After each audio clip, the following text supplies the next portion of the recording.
जय हिंद दोस्तों। LIC को लेकर अभी एक वीडियो वायरल है। उसमें एक व्यक्ति LIC के ऑफिस में ये कह रहा है कि मैंने 3 सालों तक रेगुलर 23,000 रुपया जमा किया, मतलब ईयरली 23,000 का उसका प्रीमियम था। और जब तीसरे साल के बाद जब वो सरेंडर कराने जाता है अपने पॉलिसी का, तो उसे क्या मिलता है? मात्र और मात्र 30,000 रुपया। तो उसका कहना है कि 3 सालों में मैंने 92,000 रुपया जमा किया और मुझे मिल रहा है मात्र और मात्र 30,000 रुपया सरेंडर करने पर, मतलब बंद करने पर। यह तो बहुत ज्यादा जुल्म हो गया, बहुत ज्यादा अन्याय हो गया। मैं सभी को बताऊंगा पूरे इंडिया में वीडियो के माध्यम से कि LIC लोगों के साथ धोखा कर रहा है। अब देखिए 3 साल में 92,000 रुपया कैसे जमा हुआ, ये चीज समझ लीजिए। आप सोचेंगे कि मैं 4 किस्त की बात कर रहा हूँ, आप सोचेंगे 3 साल में तो 3 किस्त ही हुआ। 3 साल में 4 किस्त देना पड़ता है, 4 इंस्टॉलमेंट देना पड़ता है। कैसे? जब आप बीमा कराते हैं, चाहे LIC का हो चाहे किसी कंपनी का हो, तो जब बीमा कराते हैं तो उस समय तो आप प्रीमियम देते ही देते हैं 100%। तो वो प्रीमियम आपका जाता है और जैसे 1 साल पूरा होता है, अगर ईयरली आपका प्रीमियम है तो एक और प्रीमियम चला जाता है। तो क्या हुआ? 1 साल में 2 प्रीमियम हुआ, एक स्टार्ट के समय और 1 साल पूरा होते, फिर दूसरा साल पूरे होते 3 प्रीमियम हो गया और तीसरा साल पूरा होते 4 प्रीमियम हो गया। तो 3 साल में 4 प्रीमियम जमा करने के बाद उसके बाद ही आप LIC में सरेंडर करा सकते हैं, अगर आपका बीमा 10 साल तक का है तो। अब है कि किसी किसी पॉलिसी में आप 2 साल में भी सरेंडर कर सकते हैं, जिसमें 3 प्रीमियम आपका जमा होता है। तो बीमा के टर्म के आधार पर होता है कि कितने सालों के लिए आपका बीमा है। तो 3 साल पर वो व्यक्ति जब सरेंडर कराने गया, उसको पैसे की आवश्यकता हो गई, वो बीमा बंद करने गया, तो उसको 92,000 के बदले 30,000 के आसपास रुपया मिला। अब देखिए उस व्यक्ति का कहना है कि ये धोखाधड़ी हो रहा है, LIC की तरफ से फ्रॉड हो रहा है।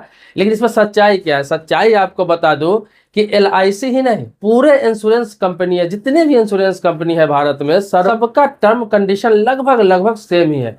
क्योंकि सारे के सारे IRDAI के गाइडलाइन पे काम करता है। जैसे बैंकों के लिए RBI होता है, रिजर्व बैंक ऑफ इंडिया, ऐसे ही इंश्योरेंस कंपनी के लिए IRDAI होता है। तो IRDAI के अंडर में सारी के सारी इंश्योरेंस कंपनियां काम करती है। तो वहां पे क्या होता है कि सबको उसी गाइडलाइन को फॉलो करना होता है। देखिए इंश्योरेंस किसी भी कंपनी का आप कराते हैं, LIC हो चाहे किसी भी प्रकार का, लगभग 24 से ज्यादा इंश्योरेंस कंपनियां अपने देश में रजिस्टर्ड है IRDAI के अंडर में।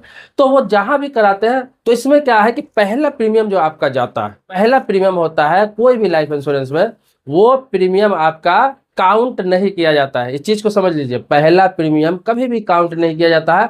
वो 100% के 100% वो व्यय में चला जाता है, मतलब मेंटेनेंस में चला जाता है। जैसे कोई भी बीमा जब कराते हैं, पहला प्रीमियम जो जमा करते हैं आप लाइफ इंश्योरेंस में, उसमें क्या होता है कि एजेंट का कमीशन बहुत हेवी होता है। 15% से लेकर 25%, किसी किसी मामले में तो 30% तक कमीशन चला जाता है।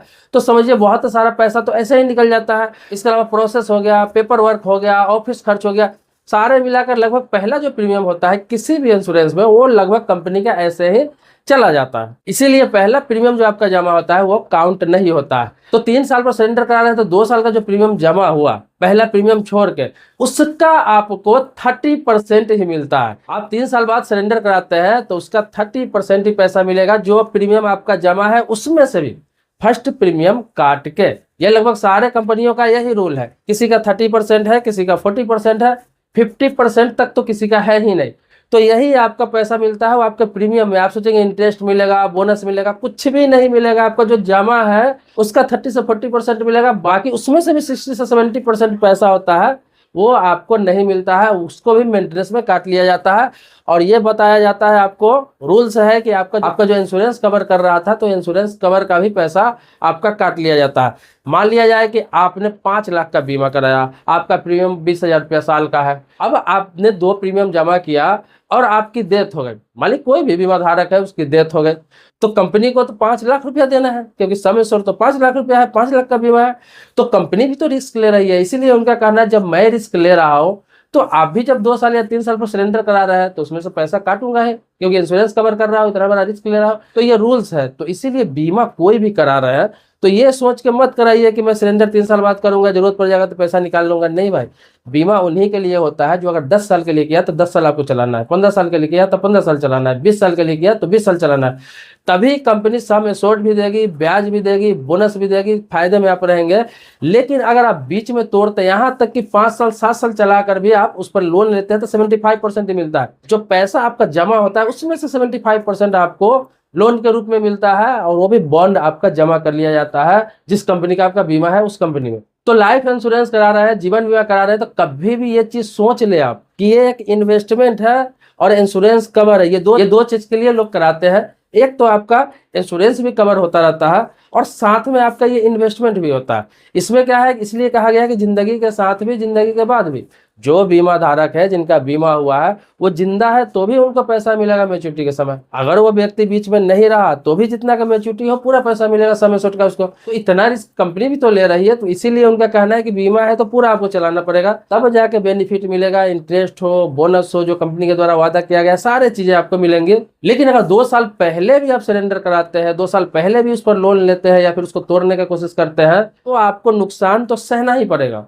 अब ये शायद बहुत सारे लोगों को मालूम नहीं रहा हो, अब सोशल मीडिया का जमाना आ गया है तो लोग इसको वायरल करते हैं इस तरह का। ये शुरू से हर बीमा कंपनियों के लिए, LIC के लिए नहीं है, हर बीमा कंपनियों के लिए है कि बीमा को बीच में तोड़ने से आपका नुकसान ही नुकसान है। इसमें किसी प्रकार का कोई बेनिफिट नहीं होने वाला। ये कोई सेविंग अकाउंट नहीं है, ये कोई आपका FD नहीं है, या फिर किसी प्रकार का दूसरा इन्वेस्टमेंट नहीं है जहां पर आपको चलो कम से कम पैसा भी मिल जाता है, इंटरेस्ट नहीं मिले तो। यहाँ पर पैसा भी नहीं मिलेगा, उसमें से भी आपका माइनस हो जाएगा अगर 2 साल 4 साल 5 साल में आप उसको तोड़ते हैं और बीमा अगर 15 साल 20 साल का है तो ये कोई भ्रामक खबर नहीं है। ये नहीं कि धोखा कर रही है LIC या कोई कंपनी, या रूल्स में ये एजेंट आपका बीमा करने जाता होगा तो ये बात जरूर कहता होगा। आप जब पूछेंगे उससे तो कहेगा अरे 3 साल बाद आप सरेंडर करा सकते हैं, बीमा का पैसा ले सकते हैं, जब मन करे आप 5 साल 7 साल बाद इस पर लोन ले सकते हैं, आसानी से आपको 75% लोन मिल जाएगा, 90% तक लोन मिल जाएगा, 100% तक लोन मिल जाएगा, बता देता है।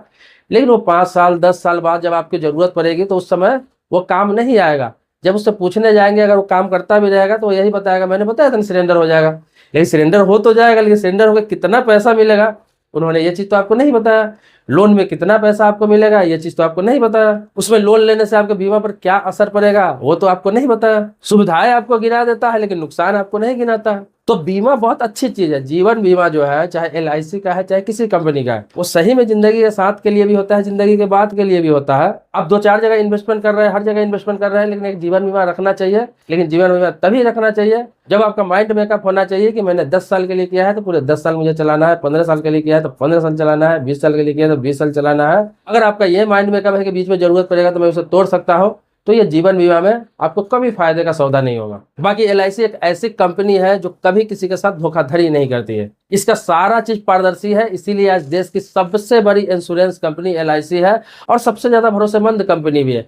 लेकिन आपका भी फर्ज है कि आप बीमा करा रहे हैं, अगर एजेंट जो समझा रहा है तो उसका तहकीकात अपने हिसाब से करे, पता कर ले, सारा टर्म कंडीशन समझ ले, तब बीमा करे तो फायदा ही फायदा है। बाकी आपको LIC से संबंधित या फिर किसी भी इंश्योरेंस कंपनी से संबंधित कोई जानकारी लेना है, कुछ पूछना है, कुछ जानना है, आपका वहाँ बीमा चल रहा है उससे संबंधित कुछ जानकारी लेना है, तो आप लोग सवाल करेंगे तो इसी प्रकार से सारे सवालों के जवाब में एक मैं वीडियो बना दूंगा ताकि आप लोगों को सही इन्फॉर्मेशन हो सके।